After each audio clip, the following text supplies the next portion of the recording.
Part 24 की starting में हमें दिखाया गया है कि सूजी जो कि बहुत ही ज़्यादा उदास है कि कैसे कैसे जियांग और उसका बचपन ख़राब हुआ है कि तभी जियांग भी यहाँ आ गया जो कि सूजी को झूला झुलाने लगा। सेम वैसे जैसे वो पहले बचपन में सूजी को झुलाया करता था अपने फादर के साथ मिलकर। एंड देन बोला कि तुम्हें पास्ट की चीज़ों को भूल जाना चाहिए क्योंकि देख लेना अब हमारा फ्यूचर एकदम ब्राइट होगा। तो तब सूजी इमोशनल हुई एंड देन जियांग को हक कर रोने लगी। जियांग बोला कि अब तुम्हें स्ट्रांग बनने की ज़रूरत है, यानी मैं चाहता हूँ कि तुम ये न्यूज़ सब जगह वायरल करा दो कि तुम लिनोई के साथ कंपटीशन करने वाली हो ताकि फिर हम यांग के प्लान्स पर पानी फेर सकें। तो ये सुन वो मान गई। फिर जब नेक्स्ट डे यांग को इस बारे में पता चला कि सूजी लिनोई को नाइफ कंपटीशन में चैलेंज कर चुकी है तो तब वो बहुत ही ज़्यादा गुस्सा होता है। एंड वही लिनोई जियांग से उन दोनों के कंपटीशन के बारे में बात करने लगी कि हमारे बीच जो कंपटीशन हुआ था वो फेयरली नहीं था।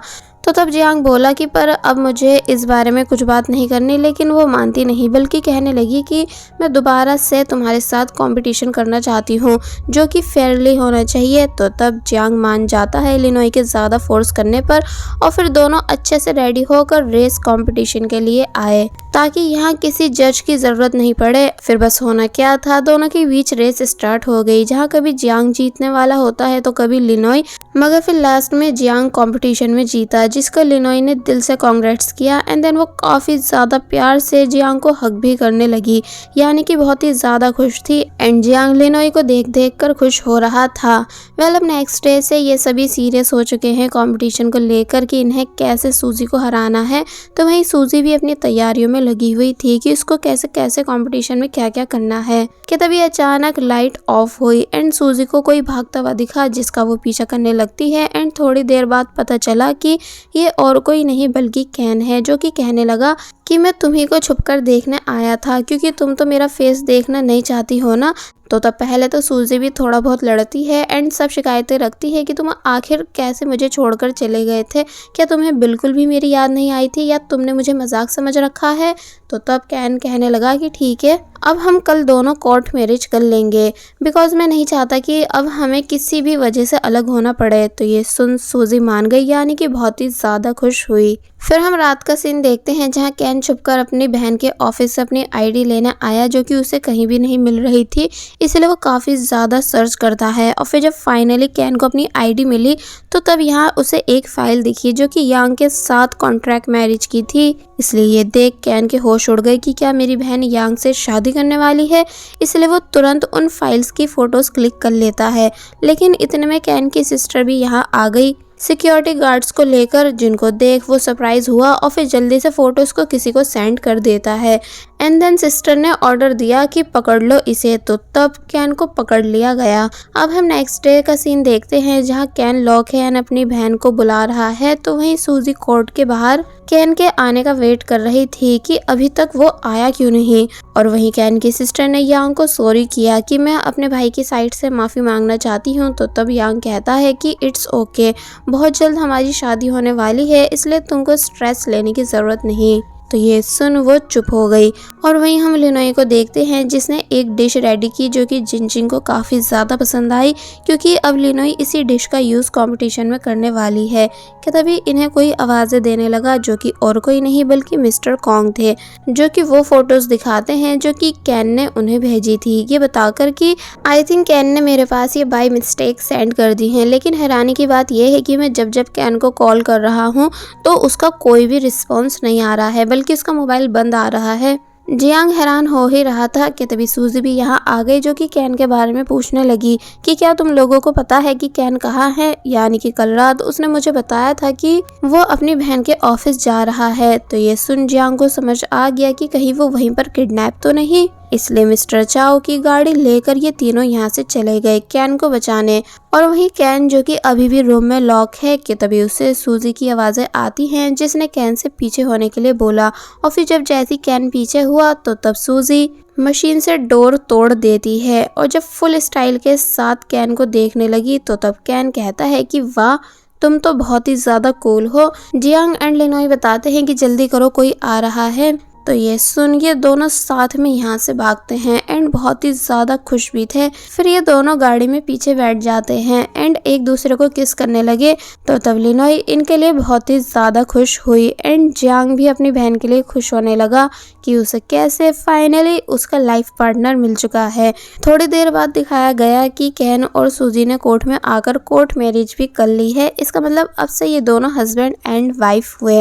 वेल अब नेक्स्ट डे हमें कंपटीशन डे दिखाया गया जहां बहुत सारे मीडिया वाले आए हुए हैं एंड सभी काफी ज्यादा एक्साइटेड थे। तो वहीं जियांग ने लिनोई को गुड लक किया ये बोलते हुए कि अगर आज तुम जीत गई तो फिर तुम 7 स्टार शेफ बन जाओगी। तो ये सुन लिनोई खुश होती है और वहीं सूजी ग्रैंडपा के पास आई एंड टीवी ऑन कर बोलने लगी कि आपको ये कंपटीशन लाइव देखना चाहिए। और फिर तभी बाहर आ जाती है जहाँ कैन उसका वेट कर रहा था और फिर पूछता है कि क्या चले माय डियर वाइफ। सूजी कहती है कि बिल्कुल और फिर ये दोनों खुशी खुशी यहाँ से चले गए। और वहीं हम यांग को देखते हैं जो कि चोई से बोल रहा है कि मुझे पता है कि तुम प्रेग्नेंट हो एंड ये बेबी मेरा है, पर अभी मैं इसे एक्सेप्ट करने के लिए रेडी नहीं, इसलिए तुमको अबॉर्शन करा लेना चाहिए, यानी हम दोनों के फ्यूचर के लिए यही ठीक होगा एंड मैं प्रॉमिस करता हूँ कि हम दोनों बाद में शादी जरूर करेंगे। तो ये सुन मैनेजर चोई शॉक रह गई कि ये क्या कह रहा है, इसलिए पहले तो यांग की बातों को मान लेती है लेकिन अंदर ही अंदर से वो बिल्कुल भी खुश नहीं थी। सो फाइनली एंट्री हुई सूजी की जो कि कैन के साथ कंपटीशन में आई, जिसको सभी मीडिया वालों ने घेर लिया था एंड काफी सारे क्वेश्चंस करने लगे बट वो किसी को भी कोई आंसर नहीं करती। यांग जब जैसे ही देखता है कि सूजी कैन के साथ आई है इसलिए पूछने लगा कि क्या तुम पागल हो जो अपने ओपोनेंट के जूनियर को हेल्प के लिए लाई हो, यानी ये तुम्हें चीट कर लेगा। तो तब लिनोई भी यहाँ आ गई और कहने लगी कि कैन मेरा जूनियर है नहीं बल्कि था, यानी कि अब वो मेरे साथ काम नहीं करता है इसलिए सूजी का साथ दे सकता है। और फिर तभी सूजी यांग को अपनी और कैन की वेडिंग रिंग्स भी दिखा देती है ये बोलते हुए कि और हाँ अब से ये मेरा हस्बैंड है इसलिए दोबारा इसे किसी भी चीज़ के लिए रोकना मत। यांग शॉक रह गया कि क्या तुमने शादी कर ली है, वो भी ग्रैंडपा को बिना बताए। तो तब सूजी बोली कि ओ प्लीज़ ग्रैंडपा की बात तुम नहीं करो तो अच्छा होगा क्योंकि तुम्हारी ही वजह से आज वो हॉस्पिटल में एडमिट है। तो ये सुन यांग चुप हो गया। वेल ये चारों अपनी अपनी जगह पे आकर खड़े हो जाते हैं लेकिन जब कैन वॉशरूम के लिए हॉल से बाहर आया तो तब उसे अपनी सिस्टर मिली जो कि बोली कि क्या तुम्हें शर्म नहीं आ रही अपनी बहन को इग्नोर करते हुए। तो तब कैन कहता है कि अगर तुम मेरी सिस्टर होती तो मुझे रूम में लॉक नहीं करती और ना ही उस यांग का साथ देती और ना ही उससे शादी की प्लानिंग करती। कैन की सिस्टर बताती है लेकिन ये सब तो मैं हमारे लिए कर रही हूँ ना, ताकि हमारी कंपनी को बचा सकूं। तो तब कैन समझाता है कि सिस्टर अब मैं बड़ा हो चुका हूँ इसलिए आपकी हेल्प करा सकता हूँ एंड प्रॉमिस करता हूँ कि हम दोनों मिलकर हमारी कंपनी को बचा लेंगे बिना यांग की मदद के। बस स्टार्टिंग में हमें थोड़ा नुकसान होगा लेकिन आई प्रॉमिस मैं सब ठीक कर दूंगा, आप मुझ पर बिलीव करके तो देखो। तो ये सुन कैन की सिस्टर कुछ सोचने लगी।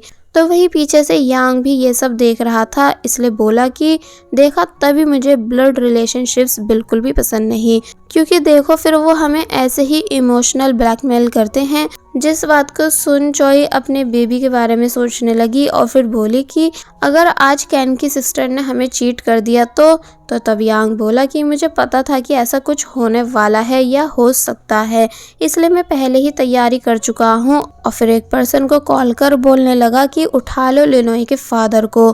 तो ये सुन मैनेजर चोई के होश उड़ गए कि क्या यांग लिनोई के फादर को किडनैप करने वाला है। और बस फिर इसी सीन के साथ पार्ट 24 यहीं पर एंड हो जाता है। There was a time when you had me falling to the ground.